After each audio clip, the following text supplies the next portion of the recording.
के पेरावा से हरदी फूल लया धीरा आतगे माई पापा दुआरिया हरदिया के पेरावा से हरदी फूल आधी रात गे माई गौरव चढ़ाले आवती दुल्हा सुंदर दुल्हा निरखेला राधी के फूल गे माई गौरव चढ़ाल आवतीन दुल्हा सुंदर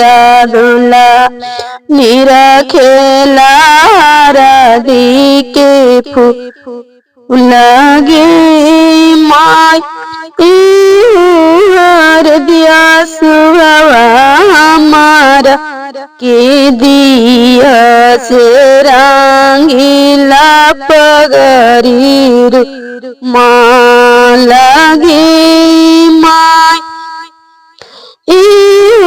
हरदिया सुहावा हमारा के दिया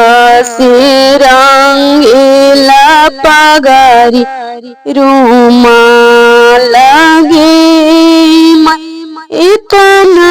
बचन जाब बेटियों का वन बेटी उठेल लहंगा झरिया गे माई इतना बचन जाब बेटियों का वन बेटी उठेली लहंगा झरा माई हरदिया हमार भैया के संपत्तिया से भाभी के जलम आई बात गे इतना बचन जब सुनलन सुंदर दुल्हा चौका से उठलन ऋषिया आई गे माई तोहरी बहिनी सर्वे चौके पर छोरब से करीली हूँ दूसरो विवाह गे माई तोरो बहिनी सर्वे चौका पर छोरब से करीलिया दूसरो विवाह गे माई इतना बचन जाब सुनलन वाने सर्वे जीजा से आर्ज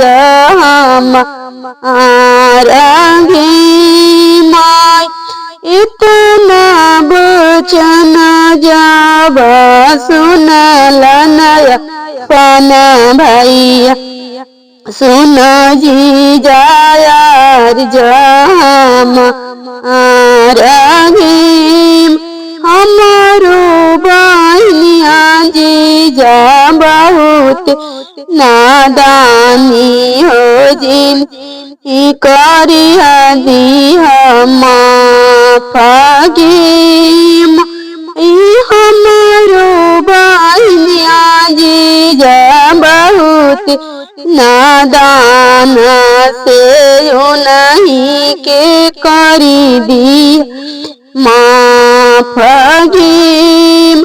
अरे कटिए जी जगारी लद एवो से रंगीलिया पगरी रूमा लगे माई हरनी कटिए जी जगारी जे लगब रंगीलिया पग गरी रोमा लागे